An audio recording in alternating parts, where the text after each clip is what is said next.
Com a palavra, o excelentíssimo senhor Procurador-Geral de Justiça do Estado, Dr. Eduardo de Lima Veiga.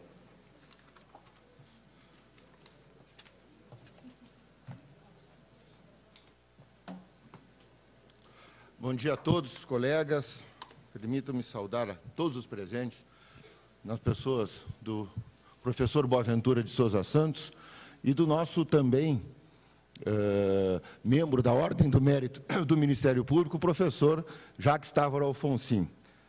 Na pessoa dele, saúdo todos os colegas, e como isso é uma reunião de trabalho, eu vou abreviar um pouquinho as saudações.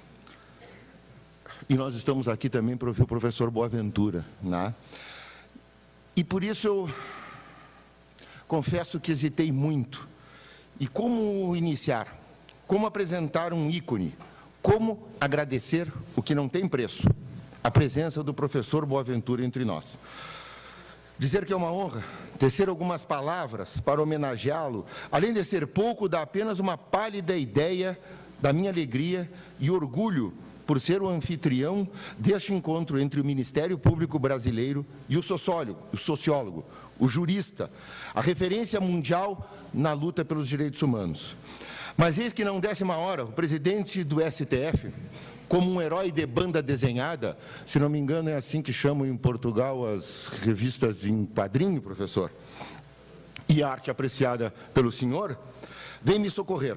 Foi há uma semana, em Brasília, que o presidente do CNJ, envolto com a justiça em números, destacou o lado poeta do professor Boaventura de Souza Santos. Os poemas encantadores do antimanifesto do Escrita Inks. E pronto, agarrei o frio de Ariadne, como o rabo da pipa no céu azul de Jacarezinho Passárgada, para evocar o pluralismo vivenciado pelo professor Boaventura, que viveu entre nós no Brasil dos anos 70. Formalmente, assim, me dispenso de consignar o que já consta dos registros acadêmicos, científicos e políticos, as inúmeras obras, as pesquisas de ponta, intervenções sociais, construção do Fórum Social Mundial, os tantos honoris causa.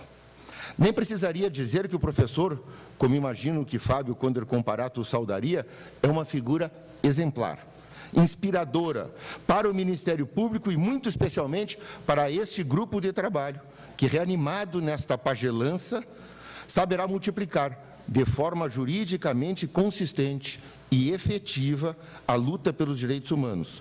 Uma outra fórmula expressiva para falar na dignidade das pessoas, conceito mobilizador que a hermenêutica diatópica do professor Boaventura consegue traduzir no diálogo intercultural e aproximar do Dharma hindu e da Uma do Islã. Mas já que me dispensei com o ministro Aires Brito da Academia, quero encilhar o potro nestes pagos do Rio Grande, na racionalidade estético-expressiva das artes e da literatura. Vale dizer que me permito romper com um certo colonialismo instrumental cognitivo da ciência moderna e moral prático do direito e do positivismo jurídico. Ao poeta e artista, e também aos colegas de todo o Brasil, mesmo sabendo que sempre restará muito que não se consegue dizer, quero ofertar também, pelo gesto, o tempo e o vento. A mais famosa saga da literatura brasileira, escrita ao longo de 27 anos por Érico Veríssimo, este gaúcho de Cruz Alta, que, um pouco como o professor Boaventura, foi também um visitante em terras estrangeiras, também lecionou nos Estados Unidos, em Berkeley, de 1943 a 45, e para lá voltou entre 53 e 56 como secretário cultural da OEA. Érico, para não deixar dúvidas, mesmo na época da ditadura, nas suas palavras se considerava dentro do campo do humanismo socialista, mas note-se, dizia ele, voluntariamente e não como prisioneiro. Na trilogia que abarca a história do Rio Grande do Sul e do Brasil, o que é dizer também da América e do mundo, de 1745 a 1945, sua literatura nos conduz das missões jesuíticas à primeira queda de Vargas, num constante ir e vir de passado e de presente, dos santos anos, pelas mãos de personagens inesquecíveis e sem concessões ao romance engajado, ao panfletismo estéril. Personagens que têm dúvidas, que são contraditórios, heróis e bandidos. Como diz um deles em um momento, a culpa é do vento. A gente fica meio fora de si. Esta maldita ventania, sempre o mesmo minuano que de tempos em tempos nos transborda. Vento que fustigou o capitão Rodrigo e tempos antes, Pedro Missioneiro. Vento que com sensibilidade transborda e desvela sofrimentos, violações de direitos humanos tantas vezes invisibilizadas como tais. Se me permitem uma pequena digressão. Um vento de viração que instiga ampliar o cânone, o tempo científico e político dos direitos humanos. Um vento que faz o sofrimento a seu tempo contar como sofrimento, ser visto como sofrimento, é a pauta da sociologia das ausências, se faço uma boa leitura. No vento das letras, a saga, segundo a árvore genealógica da família Terra Cambará, começa num pilar com Pedro Missioneiro, um menino que vive numa das missões jesuíticas e assiste à derrota do seu povo. Melhor, cabe precisar, começa antes. Pedro era filho de um bandeirante paulista e de uma índia, uma guarani. E se a história prossegue naquele mosaico de violência crua, política e doméstica, guerreiros nômades, revoluções com degolas, a trama da família, todavia, nunca será dominada pelos homens poderosos. São as mulheres as protagonistas, as vozes femininas, enlutadas, oprimidas, o ângulo das perdedoras, frágeis numa sociedade machista, mas que resistem e garantem a subsistência e o futuro dos seus descendentes. Ana Terra, Bibiana Cambará, Luzia Silva, noutros tempos, elas seriam as mulheres de Atenas. Mirem-se nos seus exemplos. Mas voltando ao vento e saltando no tempo, dentre os guaranis caiovás que sensibilizaram o país na semana passada de Mato Grosso do Sul para o mundo, será que não encontraremos na tribo acossada e dispersa, reduzida, um tataraneto da mesma Índia Guarani, mãe do Pedro Missioneiro? Brasileiros e índios que nos disseram, em comunhão com suas terras, uma carta comovente: não temos e nem teremos perspectiva de vida digna e justa. Mensagem que alguns lemos como uma ameaça de suicídio coletivo e que, de todo modo, engordaria uma das mais altas taxas de mortalidade em todo o mundo. São 70 suicídios por cada 1000 habitantes, contra a média, vamos dizer assim, aceitável da ONU, de 12 suicídios para cada 100.000 habitantes. Aliás, no arquipélago, terceira parte da saga, já se observa a migração, a grande marcha para o oeste, de agricultores gaúchos, a utilização de agrotóxicos, a monocultura da soja, o direito ao desenvolvimento, nossos dilemas civilizatórios. Há uma série de pistas que a racionalidade estético-expressiva permite vislumbrar e que nos cabe perseguir. Deram-se conta do nome da fazenda, objeto da reintegração de posse no conflito de Mato Grosso do Sul? Fazenda Cambará, a mesma da família do Tempo e o Vento. E assim vamos nós, no tempo de nossas lutas e resistências ao vento de prosa e verso. O professor Boaventura, noutra transgressão de sensibilidade multicultural, escreveu o Rap Global, que, se não me engano, vai virar ópera. A arte afirma seu poder revolucionário, na medida em que colabora com o projeto de emancipação social. Diz o sociólogo, certo de que o rap e o blues não poderiam ter sido inventados pela classe dominante. Lembrei de duas músicas brasileiras da nova safra. Na primeira, Thaís Gulim, ao título de Cinema Americano, refere lá pelas tantas. Tão quadrado, tão fundamental, tão bom, tão lindo, tão livre, tão Nova York. Tão grana, tão macho, tão western, tão ibope. Racistas, paternalistas, acionistas. Prefiro os nossos sambistas. E num rap chamado Linhas Tortas, Gabriel, o Prensador, explica por que desistiu de um cachê por um show musical, mas compareceu à Feira do Livro de uma cidade do interior gaúcho, Passo Fundo, próxima daqui. Tudo começou na aula de português. Então eu descobri que já nasci com esse problema. Eu gosto de escrever, crer, ver, crer, eu gosto de escrever. E escrevo até poema. Meu pai, eu confesso, eu faço prova e verso. Professor Boaventura, peço que leve esses 7 livros que simbolizam nosso tempo e nosso vento. Deixe-nos em troca apenas a sua prosa e o seu verso. Não se perderão no vento e ajudarão nas lutas de todos os tempos. Muito obrigado por sua presença exemplar e inspiradora.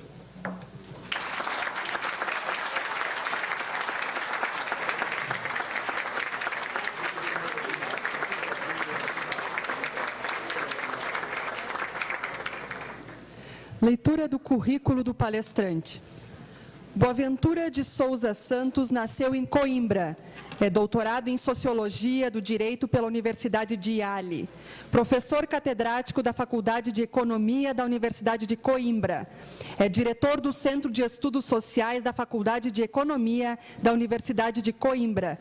Diretor do Centro de Documentação 25 de Abril da Universidade de Coimbra. Diretor da Revista Crítica de Ciências Sociais.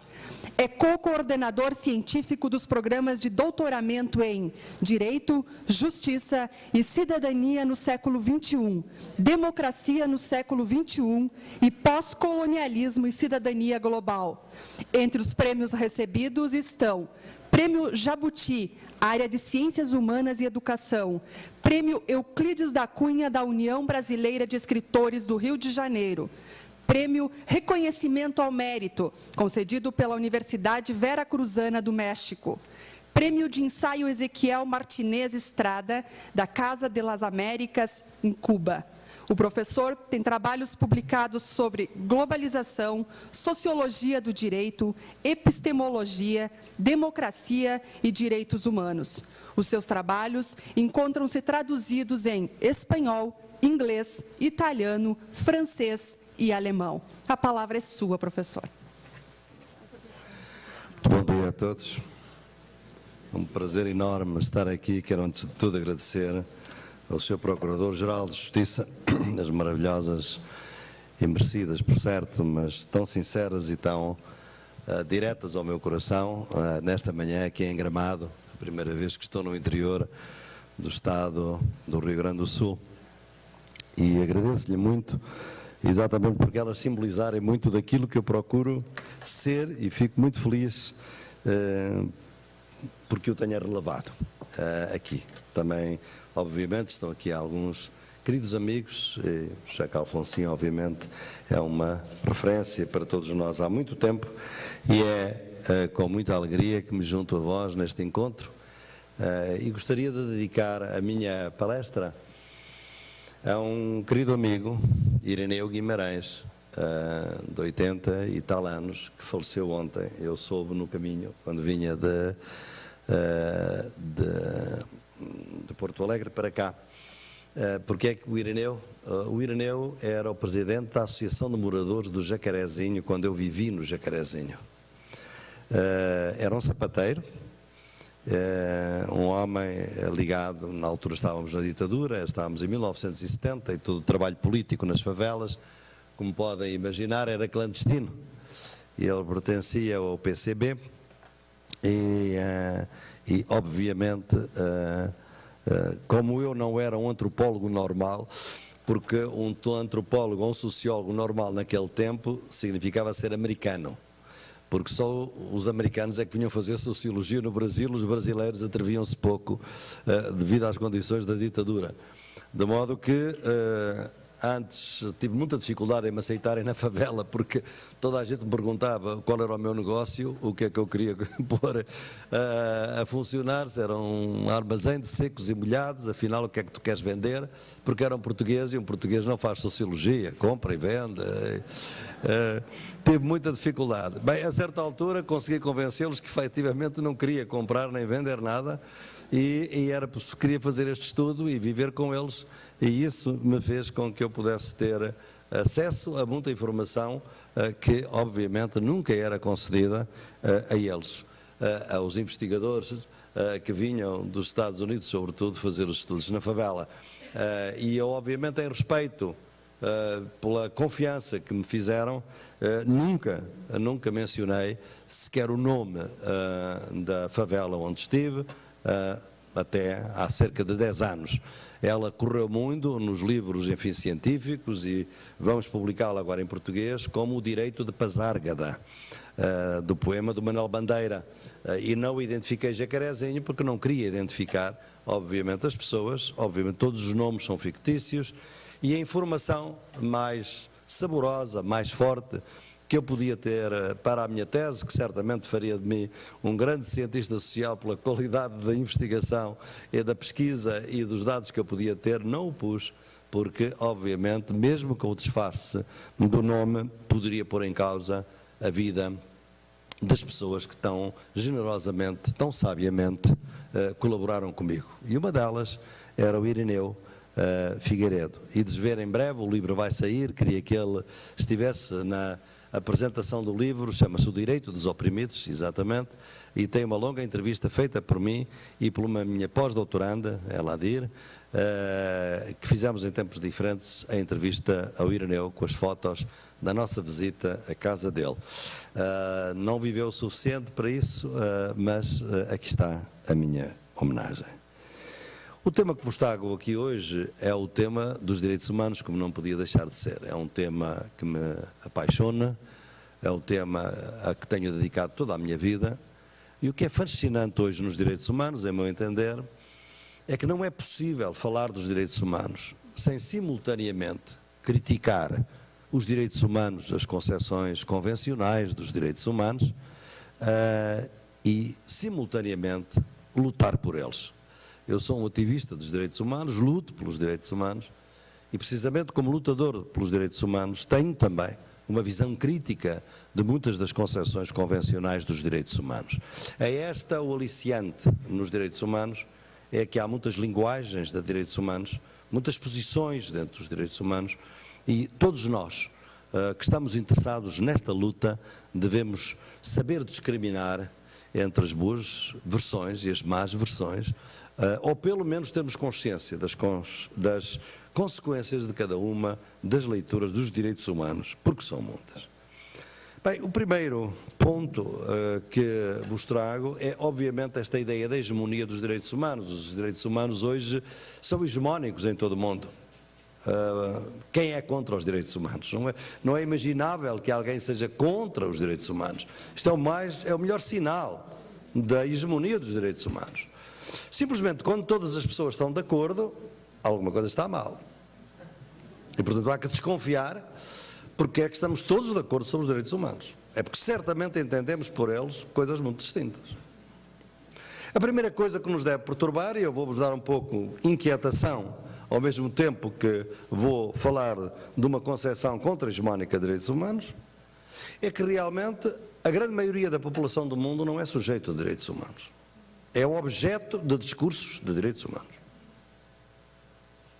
E, portanto, esta premissa é fundamental para que possamos entender quais são as leituras que podem, efetivamente, contribuir para uma emancipação social em nome dos direitos humanos, ou as leituras dos direitos humanos que, ao invés de poderem promover a emancipação social, a destroem, a eliminam, a neutralizam, a banalizam. Portanto, esta é a primeira ideia. E quando a gente põe esta ideia, imediatamente vê que aqueles que precisam dos direitos humanos, porque na nossa sociedade a gente deve recorrer às armas, aos instrumentos que estão disponíveis, os direitos humanos são um instrumento precioso. Eles têm que saber muito claramente em que medida é que os direitos humanos podem lutar contra a opressão, a dominação, a discriminação, a marginalização. E, obviamente, para isso, tem que também ter em conta aquelas outras concepções dos direitos humanos que, no fundo, disfarçam, legitimam, banalizam essa mesma opressão ou dominação. E é neste jogo entre uma concepção hegemónica e uma concepção contra-hegemónica dos direitos humanos que vos quero falar hoje. E como é um texto simultaneamente teórico e de intervenção na área da luta dos direitos humanos, as lutas têm nomes, e este texto tem vários nomes. Os nomes a que dedico esta esta palestra e, portanto, das lutas de direitos humanos. Se nós perguntarmos, começarmos por esta questão, porque é que neste mundo a esmagadora maioria das pessoas são objetos de discurso de direitos humanos, imediatamente nos vem uma outra pergunta perturbadora. E essa pergunta é esta: porquê é que há tanto sofrimento humano que não conta como violação dos direitos humanos? Tanto sofrimento humano que não é uma violação dos direitos humanos. Todos vós vistes na televisão, aqui há uns anos, aquelas imagens cruéis, grotescas, dos militares e das militares americanas segurando presos por uma trela, presos do Iraque, naquela prisão de Abu Ghraib. Todos certamente se lembram disso, fazer de um cão, de uma pessoa um cão. Isso correu o mundo como uma grande violação dos direitos humanos. É obviamente que nós, que fazemos uma hermenêutica de suspeita das concepções convencionais de direitos humanos, imediatamente nos demos conta de que aquela grande dramatização daquela violação dos direitos humanos era feita exclusivamente para ocultar uma outra violação de direitos humanos, bem mais grave, que foi a própria invasão do Iraque. Portanto, há muito sofrimento humano que não conta como violação de direitos humanos. E isso é algo também que nos deve fazer pensar. E a terceira pergunta que nos deve fazer pensar é esta: haverá outras gramáticas da dignidade humana, de emancipação, sem serem os direitos humanos? Será que os direitos humanos são a única linguagem? Obviamente é aquela linguagem que nós temos, mas será a única? Haverá noutras regiões do mundo, se calhar até aqui bem perto, noutras comunidades rurais, indígenas, afroquilombolas, outras concepções da dignidade humana? Que valor têm? Como lidar com elas? Bem, como estão a ver, eu vou começar por uma hermenêutica de suspeita, digamos assim, em relação às concepções convencionais dos direitos humanos, para, a pouco e pouco, podermos levar a uma concepção contra-hegemónica, em meu entender, emancipadora dos direitos humanos, para a qual vos convido, obviamente. E, portanto, esta hermenêutica de suspeita assenta numa ideia, aliás, que vem de um filósofo alemão, Ernst Bloch, que escreveu já há muito tempo esta ideia de porque é que no século XVIII havia, obviamente, diferentes teorias em competição sobre a emancipação social. Uma delas era o conceito de utopia, que, aliás, ainda hoje sufragamos, mas o conceito de utopia, a partir do século XVIII, perde em detrimento do conceito de direito. Isto é, o conceito de direito passa a ser uma linguagem com uma carga emancipatória muito mais forte que o conceito de utopia. A utopia era uma outra visão de uma outra sociedade, melhor, etc. Bem, é evidente que a genealogia dos direitos humanos é dúbia desde o início. Porquê que ela é dúbia? Ela é dúbia porque tem uma genealogia abissal, por um lado, como eu digo nos meus trabalhos, que é isto: é que os direitos humanos, quando surgem no século XVIII, eles surgem nas sociedades metropolitanas, ou seja, na Europa, numa altura em que 4/5 da humanidade estava sujeito nas colónias. Estava sujeito ao colonialismo, de uma ou de outra forma, europeu. Ora, os direitos humanos não era para funcionar nas colónias. Os direitos humanos eram para funcionar nas zonas metropolitanas, porque era aqui que havia a ordem. Então eu desenvolvi o conceito de pensamento abissal exatamente para isto. Isto é, há uma linha abissal, uma linha que divide abissalmente o mundo entre as sociedades metropolitanas e as sociedades coloniais. Tudo o que se passa nas colónias não conta e, portanto, não interfere com a universalidade dos direitos humanos, porque os direitos humanos só vigoram do lado de cada linha abissal, portanto, nas sociedades metropolitanas. Uma expressão de Pascal, logo no século XVI, descreve muito bem isto: do lado do Equador não há pecados. Portanto, toda a ordem que nós temos, jurídica ou política, ela vigora deste lado de cá, não do lado de lá. E é assim de tal maneira que, se virdes bem, os nossos conceitos fundamentais no século XIX, por exemplo, princípio do século XIX, numa área que é tão fundamental aqui no Brasil, que tem até, aliás, uma jurisdição especial, que é o direito do trabalho. O direito do trabalho emerge como um dos grandes direitos da questão social. O direito facilitador, promotor da igualdade social entre parceiros que têm uma desigualdade enorme à partida, que é o patrão e o operário, obviamente. E o direito social, o direito do trabalho emerge como uma tentativa do Estado de equilibrar de alguma maneira, neutralizar de alguma maneira, essa diferença abissal entre o operário e o patrão, digamos assim. Mas isso era só do lado de cada linha. Nas sociedades metropolitanas, nas sociedades coloniais, o direito do trabalho era direito penal. Era o trabalho forçado. Portugal é muito interessante, se analisarmos os direitos do trabalho em Portugal, na mesma época, nos mesmos anos, os códigos de trabalho forçado para Angola, para Moçambique, para os outros países, e o direito do trabalho facilitador, protetor do trabalhador, na metrópole. Portanto, é evidente que esta genealogia abissal dos direitos humanos é algo que nos deve fazer pensar. E ainda fazemos pensar mais porque ela é complexa, porque ela tem outra genealogia completamente contraditória com esta. É a genealogia revolucionária.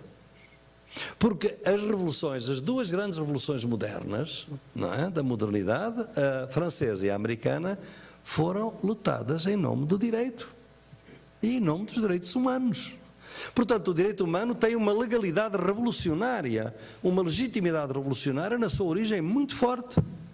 E é esta dupla genealogia que por vezes nos leva a pensar se efetivamente esta dupla genealogia ainda hoje vigora de uma ou de outra forma. Portanto, para nós tentarmos responder a esta pergunta, eu vou-vos propor uma série de ilusões que existem hoje sobre os direitos humanos e algumas tensões. Vou-me dedicar àquelas, para não vos maçar muito, àquelas que serão eventualmente mais relevantes para a situação brasileira hoje e aqui, neste momento. Mas há três ilusões que são fundamentais para aquilo que eu chamo o senso comum sobre os direitos humanos. A primeira ilusão é a ilusão da teleologia. A segunda é o triunfalismo e a terceira é a descontextualização. A ilusão da teleologia é ler a história da frente para trás. É vermos, se nós hoje temos este consenso sobre os direitos humanos, toda a história foi construída para chegarmos a ele. É evidente que os direitos humanos tinham essa capacidade para não serem tão admitidos num certo período, mas a lei do progresso, a história estava escrito na história que os direitos humanos iriam ser os vitoriosos e que chegaríamos hoje ao limiar do século XXI com esse consenso glorioso sobre os direitos humanos. E, portanto, de alguma maneira isto é ler a posteriori uma história que esquece uma coisa que é óbvia para quem estuda e quem lê minimamente a área da história da sociologia, é que o passado e o presente são contingentes. Quer dizer, nós não podemos pensar que há aqui uma lei de progresso ou outra que faça com que os direitos humanos estejam predestinados a vencer. Podiam não ter vencido. Podiam não ter vencido. Como linguagem de emancipação. Porquê é que venceram? Portanto, se nós tivermos uma concepção teleológica da história, nós não temos que responder a esta pergunta. Venceram porque tinham que vencer, estava na história. Mas isto, como digo, é ler a história de frente para trás.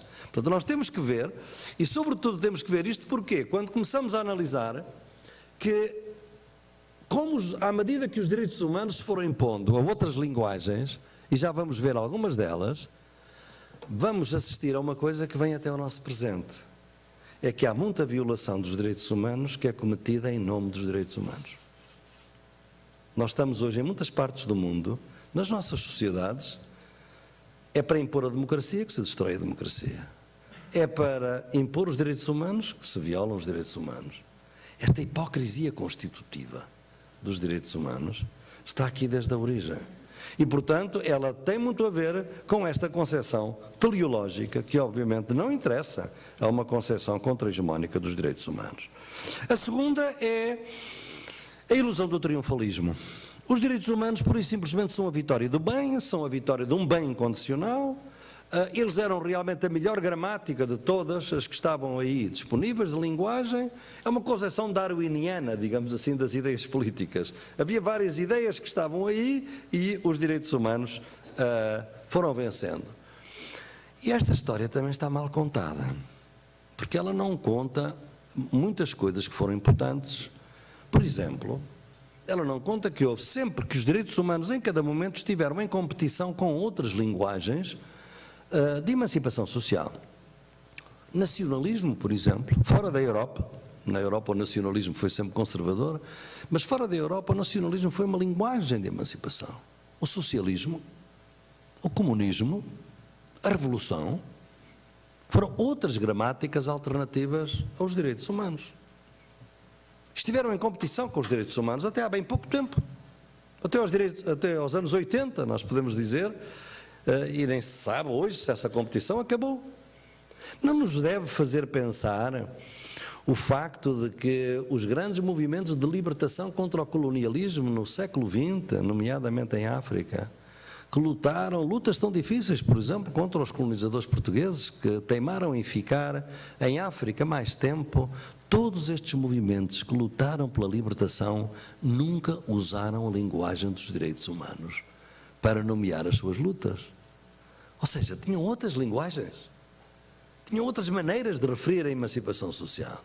Melhores, piores, podemos discuti-la, mas era outra linguagem que estava aí. Talvez o único que por vezes mencionou direitos humanos foi um grande líder de um movimento de libertação nacional, que foi Amílcar Cabral.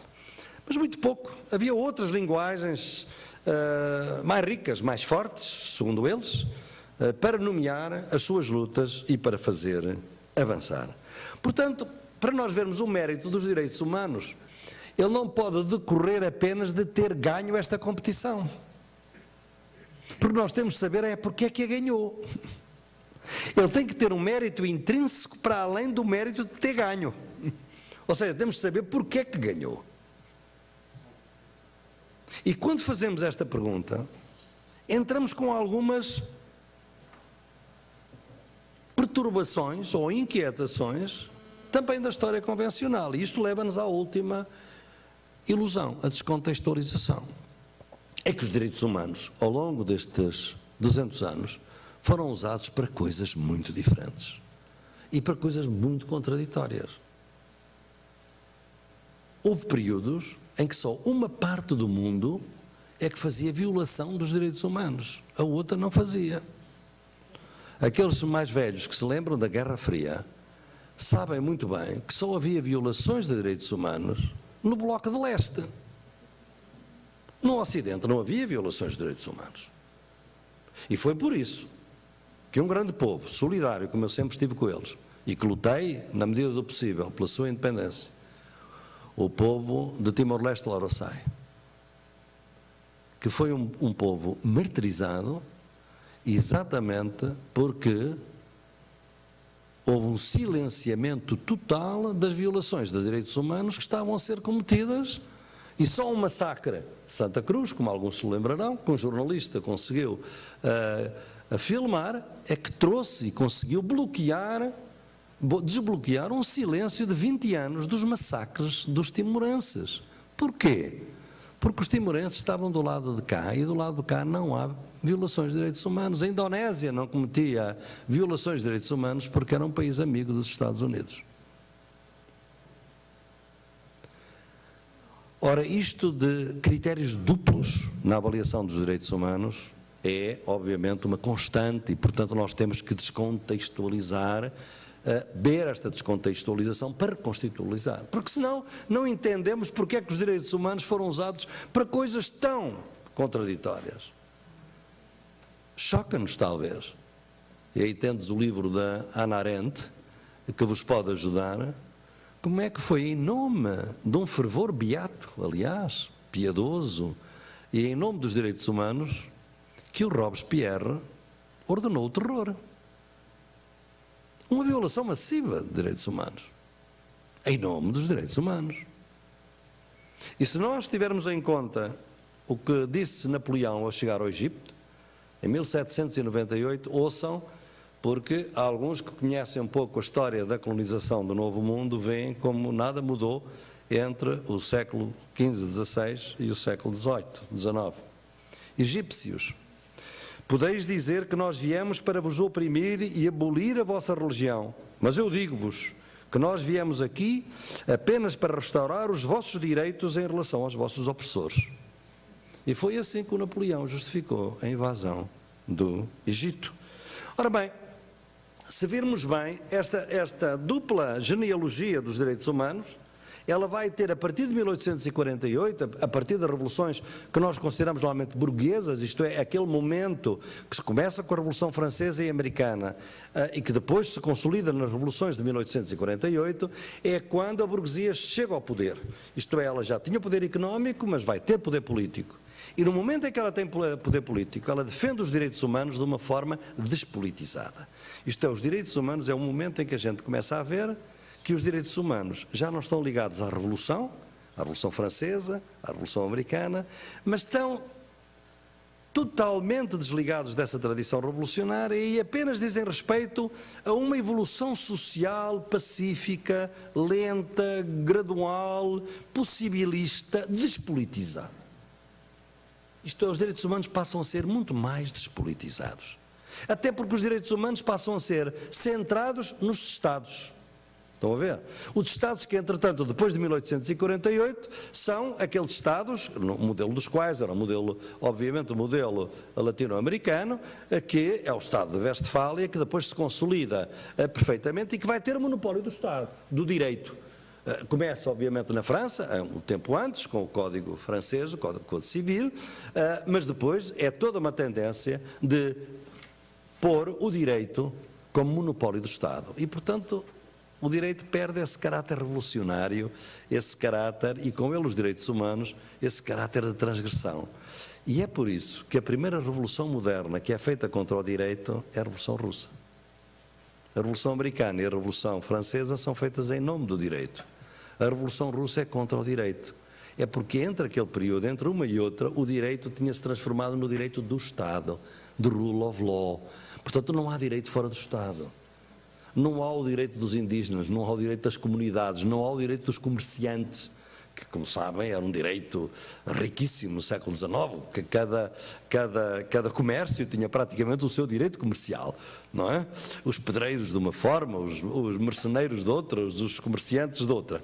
Bem, tudo isso realmente foi harmonizado na ideia de que um Estado, um direito, uma cultura, uma nação, uma identidade, uma língua, umas forças armadas. É toda esta ideia de unidade de que o direito vai participar e, naturalmente, a Revolução Russa já é uma reação contra isto. Ora bem, vendo estas ilusões, eu penso que nós temos que as ler, que as ver, analisar, para podermos começar a construir uma visão contra-hegemónica dos direitos humanos, isto, ou seja, uma visão dos direitos humanos pela qual mereça a pena lutar, mesmo contando, como todas as lutas, que são abertas à frustração e que provavelmente vamos, obviamente, vamos certamente ser frustrados muitas vezes nas nossas lutas e temos que aceitar isso, mas pelo menos temos que saber efetivamente se aquilo que nós temos hoje como consensual, os direitos humanos, se são realmente o resultado histórico da energia revolucionária ou são o resultado histórico das ruínas da Revolução. Isto é, os direitos humanos, tal e qual como hoje se entendem, são o produto de uma vitória histórica ou um produto de uma derrota histórica? Esta pergunta é inquietante, mas é a única que nos permite fazer avançar para uma ideia de como é que o direito, e os direitos humanos em particular, podem ser, de facto, instrumentos contra-hegemónicos de uma luta pela dignidade, pela emancipação, pela libertação das nossas sociedades. Então, vamos ver como podemos construir essa concepção contra-hegemónica. E eu, no meu trabalho, o trabalho está disponível, depois quando quiseres podeis lê-lo, só depois de eu pôr as referências, mas eu distingo 9 tensões muito grandes dentro dos direitos humanos. Eu penso que a maneira de nós podermos identificar as linhas contra-hegemónicas por onde devemos caminhar numa leitura corajosa, numa concepção corajosa dos direitos humanos, obrigam-nos a lidar com 9 tensões, que estão constitutivas dentro dos direitos humanos e, obviamente, seria muito maçador se eu vos fosse enfim, detalhar cada uma delas. Eu vou detalhar apenas aquelas que, a meu entender, têm mais relevância para a América Latina ou para o Brasil, concretamente hoje. Essas 9 tensões são as seguintes. A primeira é a tensão entre o universal e o fundacional. Os direitos humanos são universais ou são fundacionais? são duas concepções totalmente diferentes, porque o universal é aquilo que vigora em todo o mundo, independentemente do lugar e das condições. O fundacional é aquilo que é único, que vem de uma raiz muito própria e profunda. Os direitos humanos são fundacionais porque nasceram no Ocidente, ou são universais porque vivem em todo o mundo hoje, vigoram em todo o mundo. Esta tensão entre o que é universal e fundacional é fundamental para nós entendermos muitas das nossas lutas e para entendermos por que razão é que em África ou na Ásia as lutas e as concepções de direitos humanos são muito diferentes daquelas que nós concebemos aqui num mundo mais ocidental, digamos assim, e mais habituado à cultura da qual surgem os direitos humanos. A segunda tensão é entre direitos humanos individuais e coletivos. É uma tensão profunda que também não vou detalhar. Direitos individuais e direitos coletivos. A terceira tensão é a tensão entre o Estado e o anti-Estado. Há uma tensão dentro dos direitos humanos entre o Estado e o anti-Estado. Isto é, os direitos humanos existem contra o Estado ou são defendidos pelo Estado. Isto tem muito a ver com as gerações dos direitos humanos. Porque as primeiras gerações, de alguma maneira, foram as gerações contra o Estado autoritário, os direitos cívicos e políticos. Quando chegamos aos direitos sociais e económicos, precisamos do Estado para que eles sejam efetivos, porque são o direito à saúde, o direito à educação, o direito ao subsídio de desemprego, e isso são prestações do Estado. Isso não é contra o Estado, é pelo Estado. Portanto, esta tensão entre ser contra ou dentro do Estado é fundamental. A quarta tensão, hoje muito forte no mundo, não tanto nesta região, e por isso não vou dedicar a ela, é entre o secular e o pós-secular.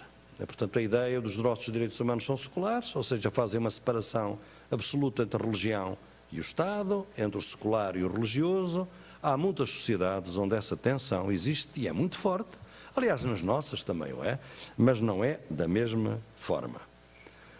Quinta tensão é entre direitos humanos e deveres humanos. Certamente vos perguntastes algumas vezes por que razão é que na nossa cultura só há direitos humanos, não há deveres humanos. Mas é estranho que não haja deveres humanos. Sobretudo porque a nossa concepção de direitos humanos tem uma simetria de direito e dever. A gente só concede direitos àquelas entidades da qual pode esperar deveres. É por isso que a natureza não tem direitos, porque não tem deveres. É por isso que as gerações futuras não têm direitos, porque não têm deveres.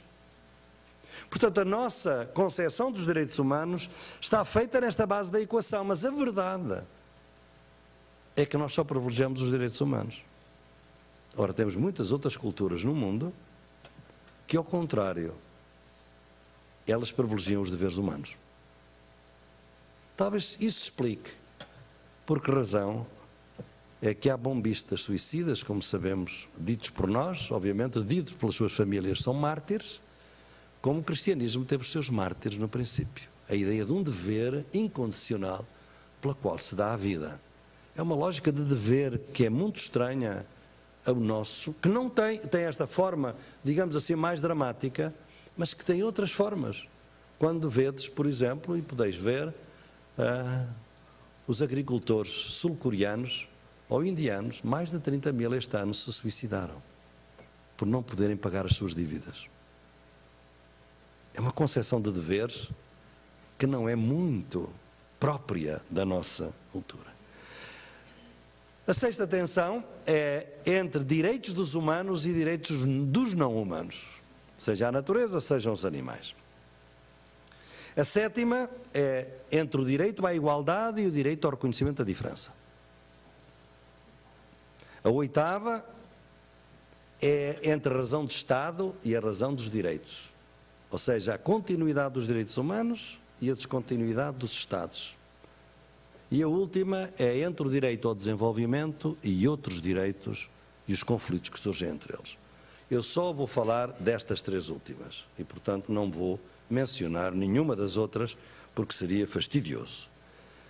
A primeira tensão, das três, portanto, que vou analisar, é entre a tensão entre a razão do Estado e a razão dos direitos, ou se quisermos, entre a continuidade dos direitos humanos e as descontinuidades dos regimes políticos. Isto tem a ver como podeis imaginar, é um campo de tensões onde estão filosofias políticas, pactos, transições pactadas ou não pactadas de regimes ditatoriais para regimes democráticos, de regimes de apartheid para regimes de não apartheid, de regimes coloniais para regimes não coloniais ou pós-coloniais. É, portanto, toda a questão dos pactos que podem criar origem ao reconhecimento ou não, à reparação ou não, de violações massivas de direitos humanos cometidas por Estados de exceção, por potências coloniais ou por ditaduras. Massacres, extermínios, torturas, desaparecimentos, crimes contra a humanidade. Sabemos muito bem que este é um domínio hoje muito controvertido, é o domínio da justiça transicional, é o domínio das reparações históricas, morais ou económicas, é o domínio dos Estados a pedir desculpa a sujeitos coletivos que foram vitimizados por direitos humanos, é o domínio das anistias e da revogação das anistias, das comissões de verdade e de reconciliação.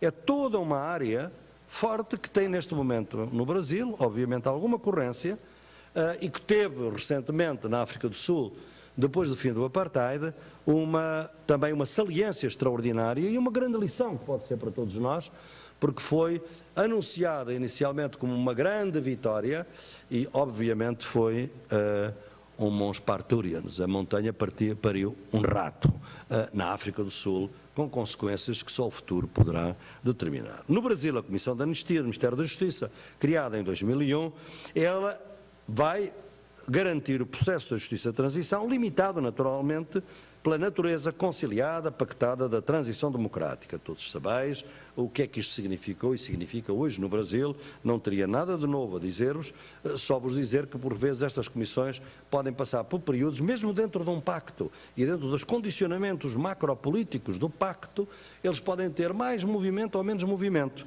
Vejam só, a comissão foi criada em 2001, no período em que o ministro Tarso Genro foi ministro da Justiça, só nesse ano, 2007-2008, houve 20 mil pedidos de anistia. Foram mais do que em todos os outros anos anteriores. Quer dizer, houve aqui uma vontade política de ativar a Comissão de Anistia dentro das condições que havia. E, naturalmente, como se lembram todas as caravanas da anistia, que também foram muito importantes neste período e que têm uma ideia interessante que deve ser orgulhosa, e devem estar orgulhosos dela de alguma maneira, e deve ser uma boa prática para dar a conhecer no mundo, e eu muitas vezes faço isso, sou um pouco porta-voz destas coisas, é que as caravanas da anistia são a inversão do pacto anistial. Porque na amnistia normalmente é o Estado que perdoa, aqui é o Estado que vai pedir perdão. Portanto, inverteu-se o pacto anistial. É mesmo uma variação dos pedidos de desculpa, só que aqui, algumas delas, feitas como, por exemplo, materialmente apoiados pela aeronáutica, como sabem, a guerrilha do PCdoB em plena Amazónia. Portanto, há aqui realmente um movimento que é importante ressalvar, só que os limites impostos pela transição amarram os governos, obviamente, mas em alguns países é possível desamarrá-los, noutros não é. O caso do Brasil e da Argentina são dois exemplos contrastantes desta situação. Em ambos os casos tivemos uma anistia, uma transição pactada. No caso da Argentina, o pacto não se manteve, enfim, todos conhecem as tribulações por que passou aquele pacto. No Brasil, manteve-se esse pacto até hoje. Só o futuro dirá se a solução brasileira para o passado do futuro libertou o país do futuro do passado. Nada mais podemos dizer neste momento. A segunda tensão a que vos queria dedicar alguma atenção, por pensar que ela é muito importante, é a tensão entre a igualdade e o reconhecimento da diferença. É a grande inovação dos últimos 30 anos dos direitos humanos, começa com a luta das mulheres, as lutas feministas, e que depois vai com as lutas também indígenas, as lutas afro-quilombolas, é a ideia de que os direitos humanos assentam no princípio da igualdade, mas a igualdade não basta, porque nós queremos ser diferentes. E esse drama da diferença surge com as mulheres, surge com muitas outras populações e surgiu constitucionalmente na África do Sul com a Constituição. Porque depois de anos de apartheid, obviamente que os negros sul-africanos não são iguais aos brancos. Têm outras histórias, têm outras trajetórias, têm outras memórias, mas querem ser iguais. Querem ser diferentes e querem ser iguais. Como equilibrar a igualdade e a diferença? Este é o grande reto, o grande desafio para todos aqueles que trabalham na área dos direitos humanos, tribunais constitucionais, tribunais superiores com funções constitucionais ou outras, que é aquilo que nós chamamos hoje uma concepção intercultural de direitos humanos e uma justiça, digamos, de direitos humanos que acolha a ideia da diferença e a ideia da igualdade. Eu formulei há uns anos, e essa formulação corre por aí, o equilíbrio que nós devíamos estar a lutar, por esse equilíbrio, um equilíbrio entre o princípio da igualdade e o princípio da diferença. Ele vai, alguns o saberão, mas eu, enfim, não deixo de o referir aqui. Temos o direito a ser iguais quando a diferença nos inferioriza, temos o direito a ser diferentes quando a igualdade nos trivializa. Esta é que é, digamos assim, o equilíbrio para o qual devemos todos caminhar, da relação da igualdade e da diferença. E neste domínio, eu quero dizer que o Brasil teve passos extraordinários que devem ser ressalvados. Não só o Brasil, mas outros. É este o domínio dos direitos coletivos, obviamente, das ações afirmativas de vários tipos, das cotas para mulheres, para afrodescendentes, para indígenas, etc. Uma revisão profunda dos livros escolares, da história dos países, por exemplo, das próprias geografia e cartografia dos países. Estamos hoje no continente a passar por revisões maravilhosas. Eu trabalho muito, como alguns saberão, na Bolívia e no Equador. Pois bem, os livros escolares da Bolívia na área da zoologia estão a ser todos revistos, porque as crianças da escola só tinham nos animais selvagens, eram só os elefantes e os animais da selva africana, porque os livros vinham de Espanha pela cooperação, e a Espanha, claro, animais selvagens eram os da África. As crianças viviam a 3 ou 4 quilómetros da Amazónia, da selva, não sabiam nada dos animais que viviam ali junto deles.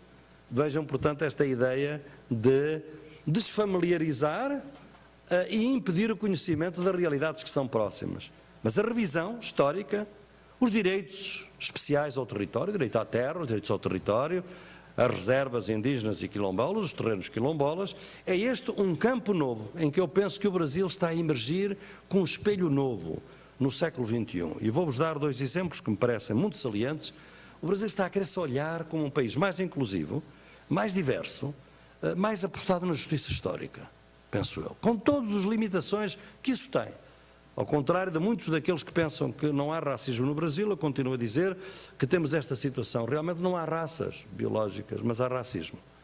E o racismo está muito presente ainda hoje nas nossas sociedades. Refiro-vos apenas 2 dimensões desta luta, desta tensão entre a igualdade e a diferença e o modo como ela se vai construindo no Brasil e noutros países. Cito o caso do Brasil porque vem ao corrente.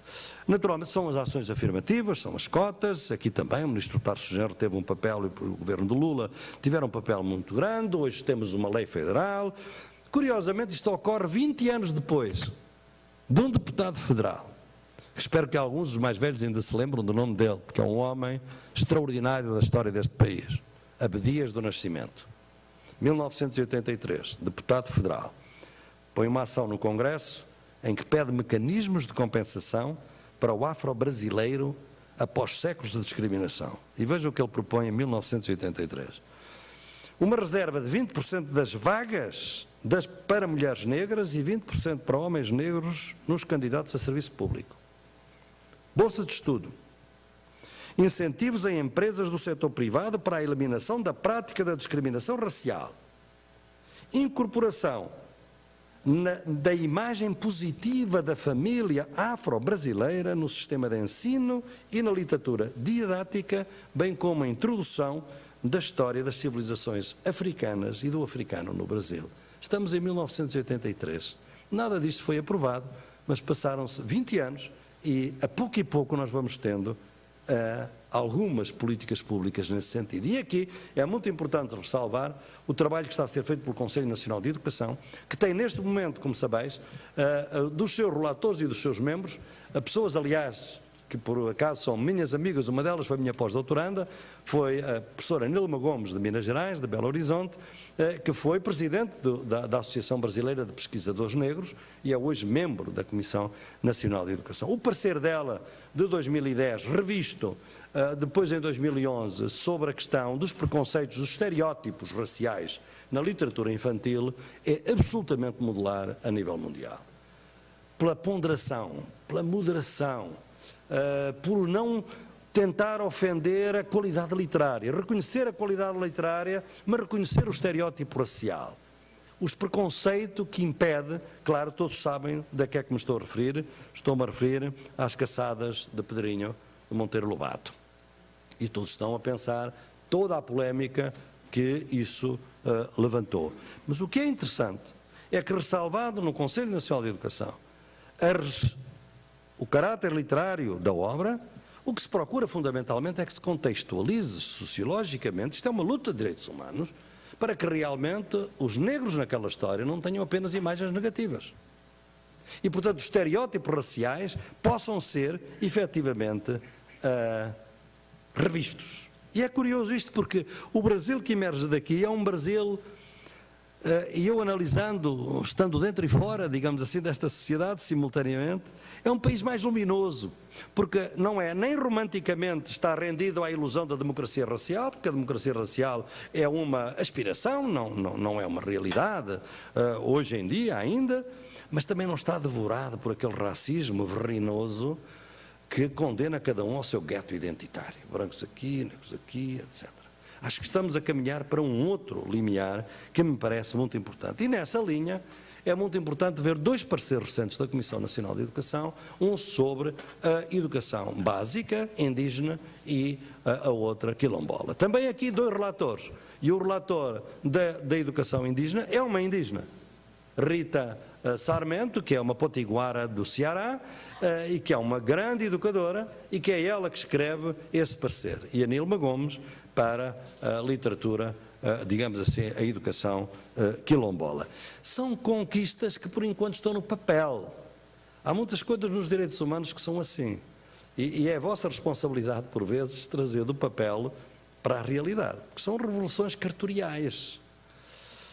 Tal e qual como as constituições são papéis, e desses papéis podemos fazer o que quisermos, mas são papéis que criam capacidades de poder, são potências, são papéis potência, porque criam realmente a possibilidade de se transformar a educação e de amanhã, perante uma ação, podermos ter realmente a invocação de direitos que estão aí constituídos nesta ideia. E finalmente a última tensão da qual vos queria falar é uma tensão em que agora, se quiserdes, houve muito elogio, as coisas positivas estão a ser feitas, vindo da minha parte como sociólogo crítico e atento, procuro ser independente e, portanto, dou um peso às coisas positivas, mas não posso também denegar ou de ressalvar as coisas que são também negativas no domínio dos direitos humanos que estão a ocorrer neste país.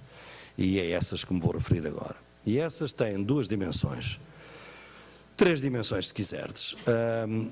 É o conflito, a tensão entre o direito ao desenvolvimento e outros direitos sociais. Seja o direito à saúde, seja o direito ao meio ambiente saudável, seja o direito aos territórios dos povos indígenas e dos povos quilombolas. Estamos a assistir que há uma tensão crescente entre estes direitos. De onde é que veio o direito ao desenvolvimento? O direito ao desenvolvimento foi um direito exigido pelos africanos. Isto vem porque antecede muito a teoria da dependência aqui da América Latina e que esteve muito forte numa conferência dos não alinhados em 1955 em Bandung. A ideia deles era o seguinte, é que os povos desenvolvidos não deixam de desenvolver os menos desenvolvidos.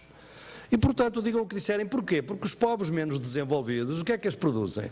Produzem matéria-prima, produzem agricultura e produzem minérios. Quem é que fixa o preço do minério? São aqueles que precisam deles, não são aqueles que os produzem. Logo, estes países estão condenados a exportar natureza e este troca é sempre desigual. Logo, nunca se desenvolvem. E, portanto, começa a ideia de que há um direito coletivo ao desenvolvimento. As Nações Unidas não dão muita atenção a este direito, só nos anos 90 é que vão tentar incluir em alguns tratados, em algumas convenções do direito ao desenvolvimento. Está na Carta Africana, o direito ao desenvolvimento, mas o direito ao desenvolvimento, como estão a ver, quando vinha de 1955, é uma história fascinante, não é? Porque é um direito ao desenvolvimento que traz dentro de si uma tensão forte, que é esta: se vocês não nos deixarem desenvolver de acordo com a regra capitalista, estão ali os socialistas ao lado. E a gente pode se desenvolver por uma alternativa socialista. Ou seja, o direito ao desenvolvimento era uma parte da Guerra Fria. Como estão a ver, a partir da queda do Muro de Berlim, tudo isto acabou. Já não há a possibilidade de uma alternativa de desenvolvimento socialista. Portanto, só há o desenvolvimento capitalista. Nesse momento, o direito ao desenvolvimento transforma-se num dever do desenvolvimento, imposto pelo Fundo Monetário Internacional, pelo Banco Mundial, pela Organização Mundial de Comércio, naquilo que se transformou e que se convencionou chamar o Consenso de Washington. Porque aí já não há alternativas ao desenvolvimento. O desenvolvimento é isto: é a liberalização, é a privatização, é mercados livres, é o mercado sobre o Estado é predador, o Estado é ineficiente.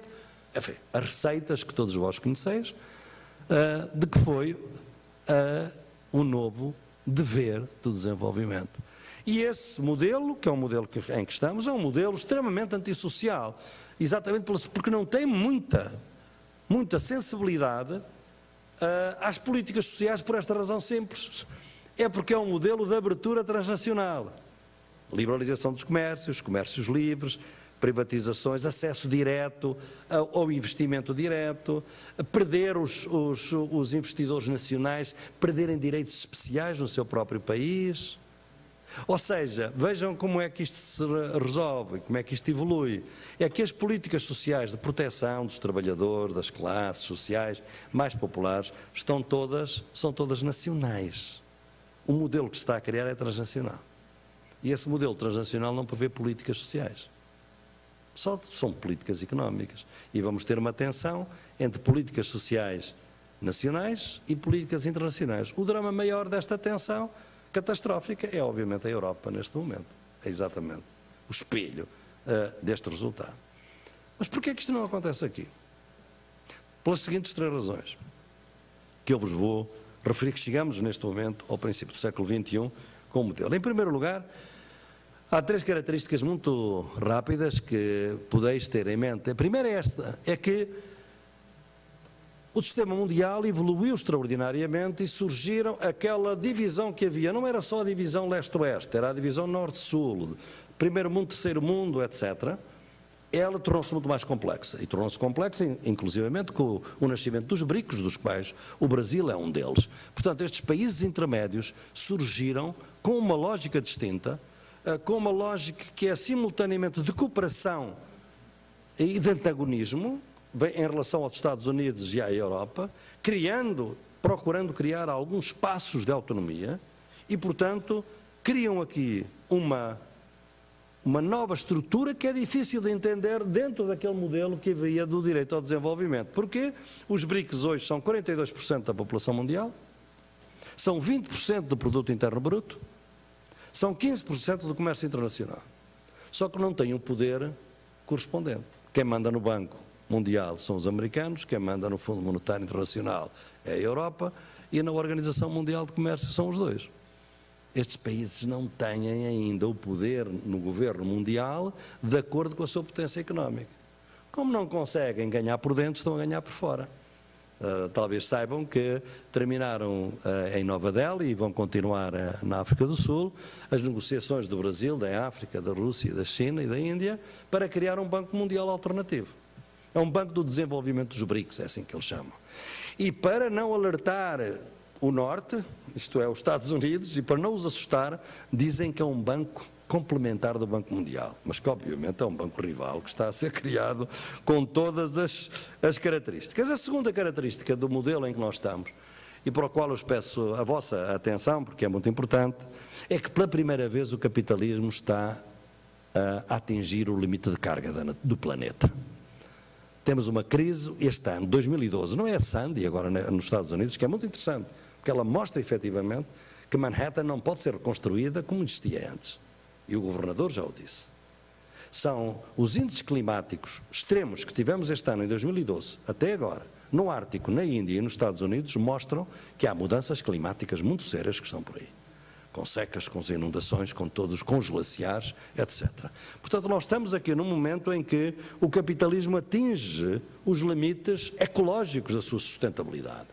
E, portanto, a crise que nós temos não é apenas uma crise financeira ou uma crise energética, é uma crise ambiental, obviamente, é uma crise civilizacional. Porque é evidente que é um modelo de uma... que quando quer resolver uma crise, quando é que temos uma crise civilizacional? Quando a gente quer resolver a crise de uma maneira que só aprofunda a crise.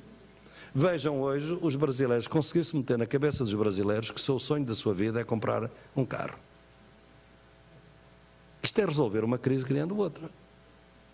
Porque se toda a gente andar de carro da mesma forma, então e o transporte público? Não podia ser também o sonho ter um bom metro, ter um transporte público de alta qualidade, pontualíssimo? Eu ainda hoje na minha cidade não preciso de nenhum transporte privado, posso andar perfeitamente de transporte público. Um alemão não precisa de transporte privado, um francês não precisa de transporte privado. Por que razão é que o nosso sonho é ter um carro? Quem é que nos meteu isso na cabeça?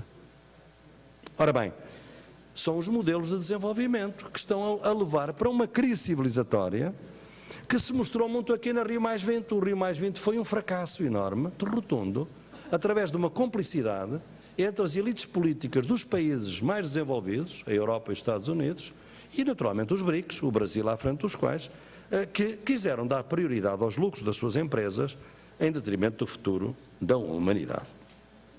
A terceira característica, que é aquela mais complexa, para a qual vos quero chamar a atenção, porque é mesmo complexa em termos de direitos humanos, é que o modelo que está implantado na América Latina tem uma especificidade que é bom ressalvá-la a nível mundial.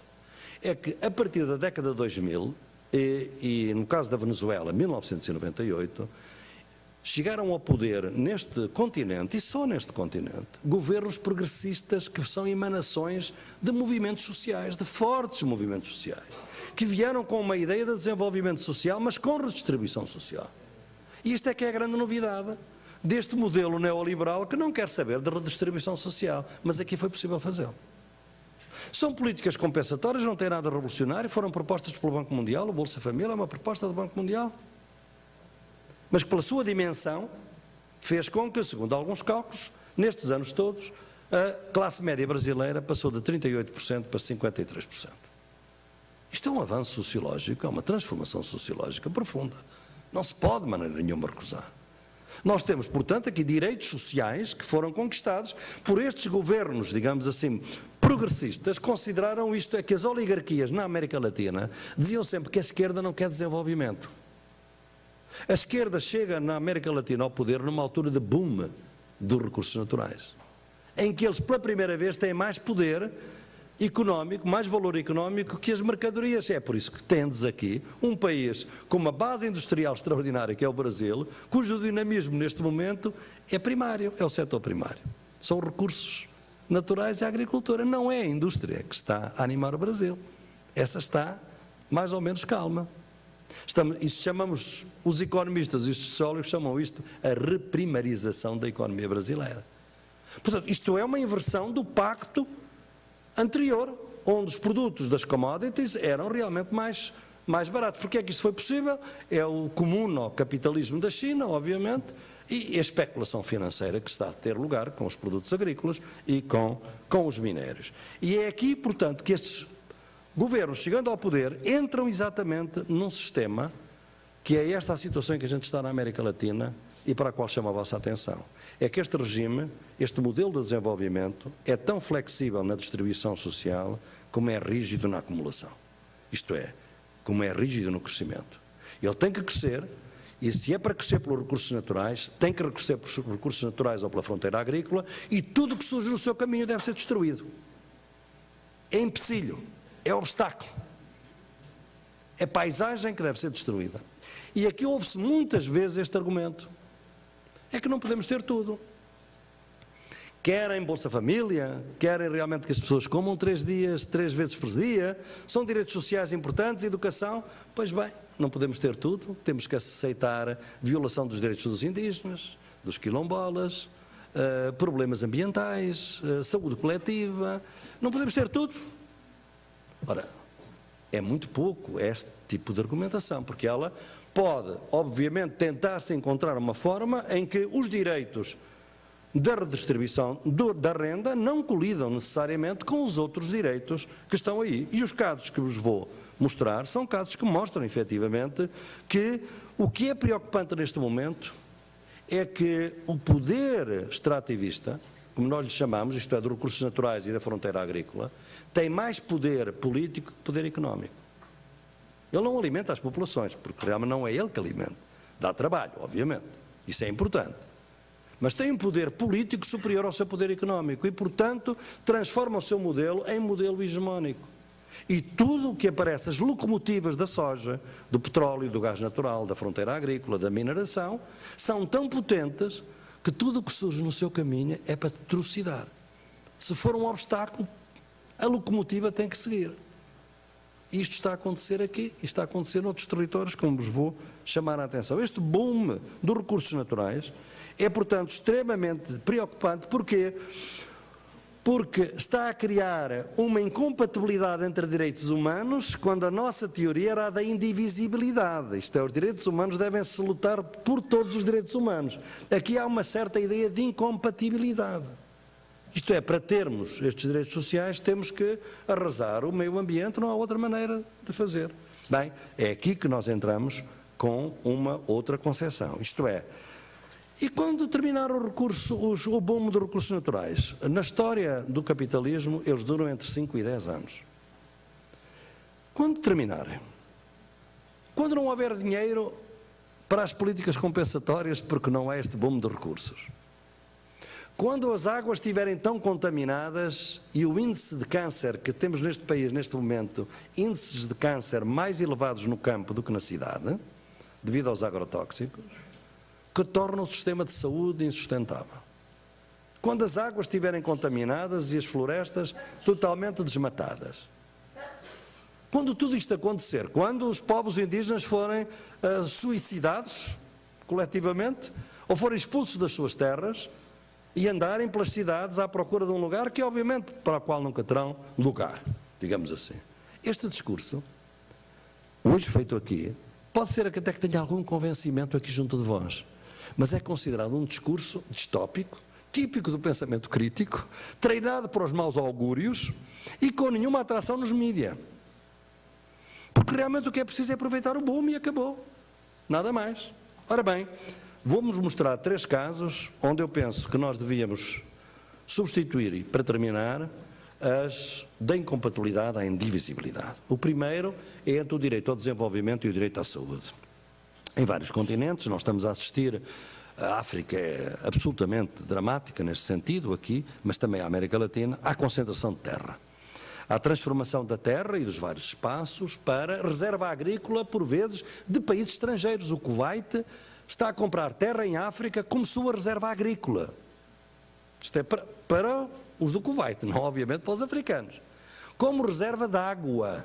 Uma empresa sul-coreana, Daewoo, quis comprar metade de Madagascar, como reserva agrícola para a Coreia do Sul. Portanto, a terra já não é só reforma agrária, é uma reserva de água, que é a grande luta do século XXI, um novo direito fundamental, o direito à água, e é, obviamente, reserva alimentar. E, portanto, estamos a assistir a essa concentração e um regresso a algo que a globalização tinha dito que já não interessava, porque na globalização nós todos estamos desterritorializados. Ora, a terra é território, isso não conta, porque nós hoje somos globais. Contradição, a terra é cada vez mais importante, porque a terra é território, porque a terra é água, porque a terra é minério, porque a terra é biodiversidade, porque a terra é história, porque a terra é memória dos povos. E, portanto, ela está aí hoje cada vez mais importante. Ora bem, se nós assistirmos efetivamente ao que está a acontecer com a monocultura no Brasil, nós vemos efetivamente que a soja, a cana-do-açúcar, o algodão, o tabaco, o eucalipto, estão a entrar cada vez mais em áreas agricultáveis, vão, aliás, pelos biomas do Cerrado e da Amazónia, impondo limites extremamente trágicos às populações que aí habitam e onde despejam 500 milhões de agrotóxicos por ano. E aqui é o primeiro elemento de perturbação que vos trago. O Brasil é, há 3 anos, o maior consumidor mundial de agrotóxicos. E uma boa parte dos agrotóxicos que são consumidos no Brasil estão proibidos noutros países. O Brasil, o ano passado, foi responsável por 19% do mercado mundial de agrotóxicos. Os Estados Unidos, 17%. E há uma correlação muito direta entre consumo de agrotóxicos, monocultura e violência no campo. Onde há um, há todos os outros. Podemos demonstrar isso com os dados que pois tenho aqui. O impacto na saúde pública é enorme. Porque nós temos uma unidade, temos aqui o Brasil tem, que é o Programa de Análise dos Resíduos Agrotóxicos em Alimentos, onde se calcula que 1/3 dos alimentos que os brasileiros e os portugueses que importam os produtos brasileiros, 1/3 dos alimentos têm resíduos tóxicos, e alguns em grandes quantidades, consoante os frutos. Não vos vou assustar com os diferentes frutos, porque talvez sabeis, e por outro lado, não vos quero assustar, porque há frutos que a gente gosta muito, que são aqueles que têm mais resíduos tóxicos, e eu não quero perder o meu privilégio a comer o mamão, mas realmente fico muito triste quando o mamão é um dos que tem mais concentração de resíduo agrotóxico. É uma chatice, mas eu quero continuar a comer o mamão, é estúpido, mas é assim. De maneira que o impacto na saúde é este: doenças respiratórias, doenças de pele, incidências de câncer. E porquê? Por causa da pulverização aérea dos campos da monocultura. A pulverização aérea contamina tudo. As águas, as populações, as comunidades, mesmo comunidades agroecológicas. Nós temos hoje no Brasil comunidades agroecológicas que estão contaminadas pela pulverização aérea. No Ceará, um grande ativista, a quem eu presto a minha homenagem, José Maria, que lutou pela justiça ambiental, só por uma luta, este homem, Limoeiro do Norte, a sua luta era só para que as empresas do cítrico, na exportação das laranjas, deixassem de fazer pulverização aérea. Recebeu ameaças, continuou a luta, levou 23 tiros.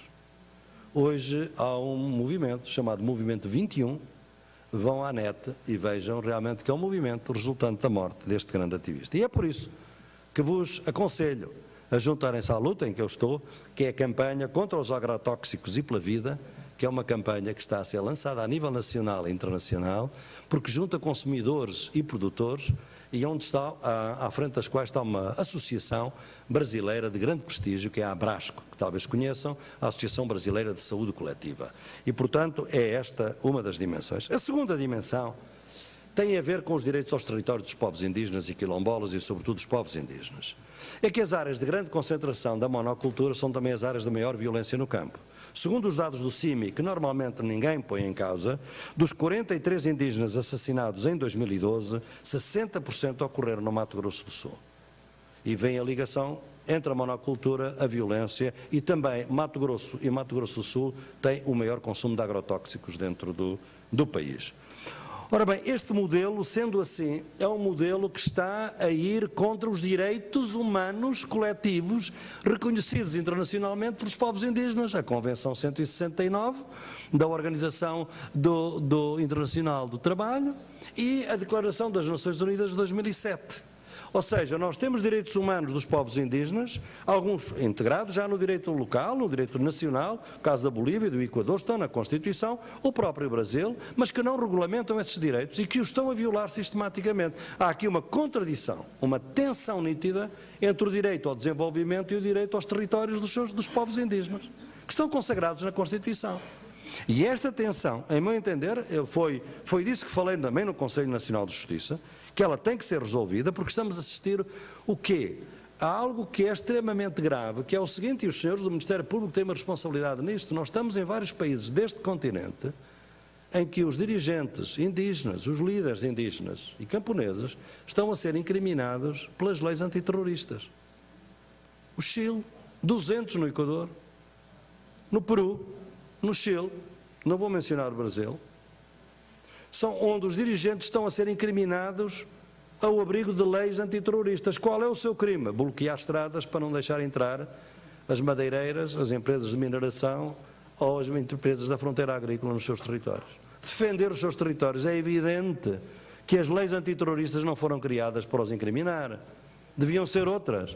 Mas vejam, um país plurinacional como é o Equador, com uma Constituição que defende os direitos indígenas e que tem na sua Constituição o modelo de desenvolvimento é o summa causa, que é o conceito de viver bem na indígena, põe na prisão os líderes indígenas que são um obstáculo a este modelo de desenvolvimento das concessões às mineradoras. Portanto, este é um divórcio político preocupante entre as populações indígenas e afro-quilombolas e os governos progressistas, onde se nota inclusivamente na própria Bolívia.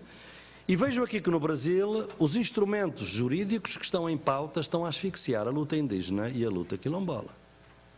E aqui a vossa responsabilidade também é grande. Eu digo-vos alguns exemplos desta luta. Não é? O novo Código Florestal em si mesmo faz parte da asfixia jurídica da luta pelos territórios. Em segundo lugar, a proposta de emenda à Constituição 215, nos termos do qual a concessão das terras deixará de ser um privilégio do Executivo e passa por ser por Congresso. Basta ver quem domina e qual o seu poder da banca ruralista no Congresso para vermos que não haverá mais terras concedidas e demarcadas indígenas ou quilombolas. A portaria 303, que como sabeis está suspensa neste momento, que é uma portaria que depende do julgamento sob as condicionantes que o ministro Carlos Menezes Direito pôs quando foi da terra Raposa Serra do Sol. Como sabem, as condicionantes, que praticamente se aquelas condicionantes passarem a ser lei, nunca mais vai haver demarcação de terras indígenas. Vai ser decidido ainda breve. Disse-me o ministro Aires de Brito que antes de se ir embora gostaria que este caso fosse resolvido. Mas eu penso que ele vai embora dentro de 20 dias. Portanto, não sei como é que as coisas vão surgir. Mas é importante ter isto em mente. Porquê? É pelo seguinte, é que vejam, se a portaria, se aquela emenda constitucional for avante, o Brasil nem sequer pode regulamentar a consulta, o direito à consulta dos povos indígenas. Aliás, a articulação brasileira dos povos indígenas vem a dizer. Porquê? Como é que a gente vai fazer uma consulta se a gente só tem direito à superfície do território e, portanto, não temos que ser consultados sobre os minérios, quando o que eles querem é os minérios? Basicamente. Portanto, deixa de ter sentido isto, não é? Por outro lado, não só não vai haver mais demarcações, como é possível que aquelas que já estão demarcadas sejam revogadas. Isso está na agenda. Portanto, eu penso que nós estamos aqui com situações complicadas, não vos vou entrar com os detalhes de Belo Monte, mas só vos quero dizer uma coisa, duas coisas da minha experiência internacional. É que, primeiro, quando há normalmente estes megaprojetos hidroelétricos, o que interessa fundamentalmente não é olhar para a produção de eletricidade e para as barragens, etc. O que interessa é ver o mapa dos direitos minerários, porque Belo Monte é, acima de tudo, o acesso aos direitos às minérios daquela região. Do Xingu, muito importante, sobretudo a do ouro, que já temos, inclusivamente, o relatório do impacto ambiental, que é muito curioso, porque o meu trabalho na América Latina e também em Moçambique e em África, as mesmas empresas fazem agora relatórios de impacto ambiental, então dizem exatamente a mesma coisa, todos eles. Trabalham todos para a mesma empresa. A empresa canadiana de ouro trabalha aqui, como trabalha no Chile, como trabalha na Argentina, como trabalha em Moçambique. Então os relatórios de impacto são todos iguais. Claro, sim senhor, vamos fazer a céu aberto, tem que ser a céu aberto, que é o que eles preferem, e naturalmente que tem que haver desenvolvimento para infraestruturas, para a escola, para a educação, para hospitais, para que as populações tenham um índice de desenvolvimento mais sustentável. Isto é ipsis verbis, posso-lhes dizer, e é hipocrisia ipsis verbis destas empresas que nunca fazem nada do que está nestas leis. Portanto, e aqui é que eu volto a uma questão que eu queria trazer, e é a última questão de inquietação, digamos assim, que vos trago hoje aqui, e que é esta, é que isto que nós estamos a ver aqui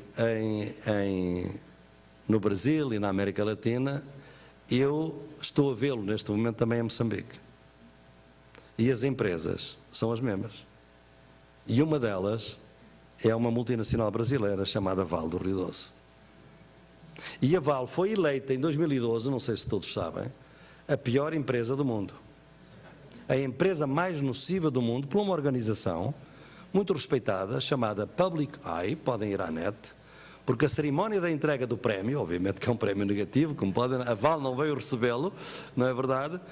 Teve a aula inaugural dessa cerimónia, foi o Joseph Stiglitz, Prémio Nobel da Economia. Portanto, não é uma coisa marginal, não é? Quem foi a empresa mais nociva? A Vale, pelos atropelos aos direitos humanos e remoções arbitrárias, na Guiné Equatorial e em Tete, na região de Moçambique. Segunda empresa pior do mundo, a empresa de energia nuclear do Japão, porque não fez os dispositivos de segurança antes do tsunami. Terceira empresa pior do mundo, a Samsung, que durante anos expôs os seus trabalhadores a materiais altamente cancerígenos para produzir os nossos maravilhosos computadores, que esperamos não tenham lá essa matéria, porque é na sua produção, e que hoje têm índices de câncer 2, 3 vezes mais elevadas do que os membros da sua comunidade onde vivem. À frente dela estava a Vale do Rio Doce, e como sabem também, foi a Vale que impediu um ativista moçambicano de direitos humanos e de justiça ambiental de vir à Rio +20. Ele foi deportado, talvez tenham ouvido essa notícia, foi deportado à entrada no Brasil e criou-se um clamor mundial em que todos nós participámos, que levou a que o Brasil recuasse e a uma segunda tentativa o deixasse entrar. No Brasil é um jovem maravilhoso chamado Jeremias Vunjana, e que é um jovem da Justiça Ambiental de Moçambique. E aqui eu acho que o caso está neste momento pendente, mas é muito importante que eu gostava de vos ler muito brevemente a carta que no dia 8 de outubro os Guarani Kaiowá do Mato Grosso do Sul enviaram a todos os brasileiros e ao Governo e à Justiça Federal. Para não decretar a ordem de despejo e exclusão, mas solicitamos para decretar a nossa morte coletiva para enterrar todos nós aqui. Pedimos de uma vez por todas para decretar a nossa dizimação e extensão total, além de enviar vários atores para cavar um grande buraco para jogar e enterrar os nossos corpos, visto que decidimos, realmente, não sairmos daqui com vida nem mortos. Podeis dizer, bem, isto é uma retórica, não se quer matar. Bem, a verdade é que há 15 anos eu estava a fazer pesquisa na Colômbia, junto de um povo de Serra Nevada Cocuyo, o povo Ua, que ameaçou com suicídio coletivo se a exploração de petróleo tivesse lugar nos seus lugares sagrados. Os indígenas distinguem entre os territórios normais da agricultura e os territórios sagrados. Pode ser um rio, pode ser uma região onde estão enterrados os antepassados, onde fazem as cerimónias. Houve um clamor extraordinário. Eles, no século XVII, tinham cometido suicídio coletivo quando os espanhóis tentaram colonizá-los. E sabem como fizeram? Foram todos para uma falésia e deitaram-se todos abaixo da falésia, de 500 metros. E deixaram 3 famílias, como a família que ficou com a semente daquele povo. No século XVII ficaram 3 famílias. E são eles hoje que são os Uas. Ou seja, a ideia de que... Porquê? Porque para eles o petróleo era sangue deles. Eles não estavam a cometer suicídio. Eles estavam a ser mortos, mas formulavam como suicídio. Porquê? Porque para eles o que nós chamamos de petróleo é o sangue da terra. É o sangue da terra. E o sangue da terra é o sangue que circula também entre todos nós, porque eles não fazem distinção entre a natureza e a sociedade. Logo, se nos tira o sangue, matam-nos. E foi assim que eles ameaçaram. Houve um clamor internacional muito grande e o que aconteceu foi que, de facto, a exploração de petróleo não teve lugar nos seus territórios sagrados. Foi uma luta, digamos, de há 15 anos que me levou. A minha última nota é esta. E que tem a ver também com esta questão do direito ao desenvolvimento. O facto de eu vos ter mencionado o que se passa em Tete, na região de Tete, com a Vale, que não é o Estado brasileiro, é uma multinacional brasileira, acabou-se. Temos que analisar isso, porque muitos dos violadores dos direitos humanos, que também têm de ver que vamos ter que rever a teoria, não são os Estados, são estas grandes empresas multinacionais. Porquê é que eu menciono isto? É porque no final da ditadura, 1979, um grande sociólogo brasileiro, hoje um ilustre desconhecido neste país, penso que é quase ilustre desconhecido, mas foi uma pessoa que de quem fui amigo e que recebi em Portugal, Rui Mauro Marini, que era um sociólogo de Brasília, escreveu uma tese sobre o subimperialismo brasileiro. A ideia era que o Brasil é um país grande, vai ser uma potência regional e tem a capacidade de começar a comportar-se eventualmente como se fosse um poder imperialista. Mas de maneira diferente. Não é os Estados Unidos, não é a Europa. É um subimperialismo, porque ele vai negociar alguns espaços de autonomia, tem uma presença do Estado muito forte, e é por aí que ele vai caminhar, digamos assim, numa estratégia subimperialista. Esta tese foi contraditada, na altura, por outro amigo meu, Fernando Henrique Cardoso, e por José Serra. num livro de 1978, As Desventuras da Dialética, era assim que se chamava o livro, em que eles desancavam no Rui Mauro Marini. Mas o Rui tinha razão. Era um argumento muito sólido este, e eu vou-vos dar 2 exemplos que mostram exatamente que esta relação tem que ser vista, e todos vós que trabalhareis hoje, ou que ides trabalhar, ou na América Latina, na vossa relação com os vossos colegas, tendes que estar preparados para, por vezes, os brasileiros serem vistos como uma potência subimperial, tal e qual que se estiverem na África, todos se vão a Nairobi, se vão a Tanzânia, se vão a Moçambique, eles olham para a África do Sul como uma potência subimperial. E no caso de Moçambique, olham também para o Brasil, cada vez mais como uma potência subimperial. O primeiro caso tem a ver com a Bolívia. Como sabem, neste momento está a ser construída uma grande autoestrada que vai passar num grande parque nacional chamado Tipnis, que é considerado intangível e de onde nada podia passar uma estrada. O Evo Morales, sob o pretexto de que quer que essa estrada vai ser muito importante para o desenvolvimento do país, está a insistir com essa estrada. Os indígenas manifestaram-se, fizeram greve de fome, aquelas marchas famosas da Bolívia, e hoje é realmente uma luta muito importante dentro da Bolívia que pode ser perigosa para o Evo Morales. Quem é que constrói a estrada? A OAS Construtora. Quem é que a financia? 80% do BNDES. Onde é que está o subimperialismo? Não está aqui, nisto, obviamente. Não é isto que é subimperialismo. O que é subimperialismo é vermos suspeitas, mais ou menos consolidadas, que a campanha eleitoral do Evo Morales teve financiamento da OAS, que um outro querido amigo, ex-presidente da República, Lula, foi a Santa Cruz de la Sierra, em setembro de 2011, fazer a apologia e a propaganda da estrada. E a terceira é de que esta estrada é fundamental para facilitar o acesso de produtos brasileiros aos portos do Chile e, portanto, do Pacífico. No fundo, o que está em causa é a China, como sempre. Portanto, tudo isto está aqui, e o segundo caso é o caso da Vale.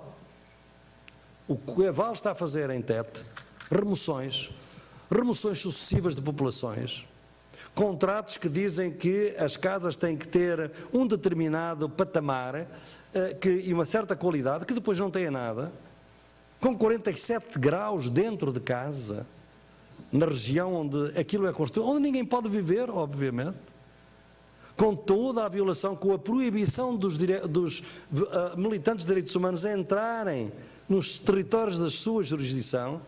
Ou seja, para quem tem a responsabilidade histórica, tendo sido um lutador anticolonial, mas sendo de um país que foi colonizador, como sou eu, em Portugal, isto foram as técnicas dos colonizadores, obviamente. As capitanias eram uma forma de privatização que continuam sob outra forma aqui. E, portanto, eu concluo a minha intervenção aqui com as seguintes 3 notas, às quais eu gostaria de vos dar uma pequena nota a concluir. A primeira é esta. É que a luta pelos direitos humanos no princípio do século XXI é uma luta por uma outra civilização. Quer dizer, a gente está a ver tudo isto, que realmente não é uma luta por coisas pequenas, é uma luta por um outro modo de dignidade da vida, é uma luta por novos direitos fundamentais. A terra já não é só a reforma agrária do MST. A terra é a diversidade, é o território, como eu dizia, é a biodiversidade, é a água. E, portanto, a ideia do território digno, do quilombola ou do povo indígena, são os novos direitos fundamentais que estão aí. E isto é uma fronteira civilizacional, porque nos leva, inclusivamente, a novas gerações de direitos humanos. Um dos meus próximos textos que vereis no meu próximo livro são os direitos da natureza, que estão consagrados na Constituição do Equador. Pela primeira vez, direitos da natureza. Que é uma coisa que nós não compreendemos dentro da cultura ocidental. A natureza não pode ter direitos, porque a natureza é um objeto. Mas é evidente do conceito de natureza que está na Constituição, não é a nossa natureza, é a Pachamama, é a Madre Terra, é a Terra-mãe, é outra coisa, não é a nossa natureza. Em segundo lugar, estas lutas, isto tem muita relevância para vós aqui, pode ter alguma relevância, não quero exagerar.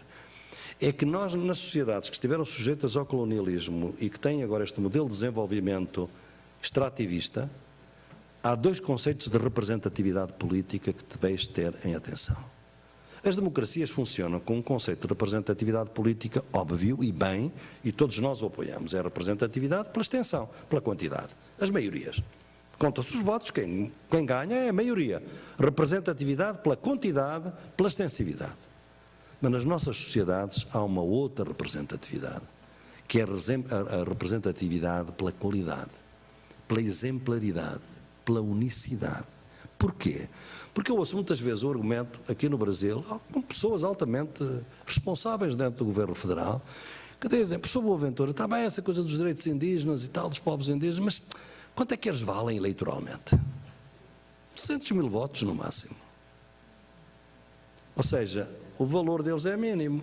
E, portanto, prestar muita atenção a eles, em termos de, podem esses, e mais, o argumento é este, pode uma população tão pequena ter direito de veto sobre as aspirações legítimas do desenvolvimento da maioria? Ora bem, é que os indígenas são representativos pela qualidade, que foi o extermínio colonialista. E que, de alguma maneira, quanto menos são, mais representativos são. Porque quanto menos são, mais forte foi o extermínio, mais forte foi o genocídio. E, portanto, mais preciosos são. Portanto, são representantes pela qualidade. E a última nota é esta. É que muitas vezes os ativistas dos direitos humanos têm esta ideia de que uns trabalham pelos direitos humanos, outros os direitos das mulheres, outros os direitos da terra, outros os direitos ambientais, e as pessoas dividem-se muito por seus interesses e cada um pensa que os seus direitos, porque luta, são os mais importantes. Acabem com essa ilusão.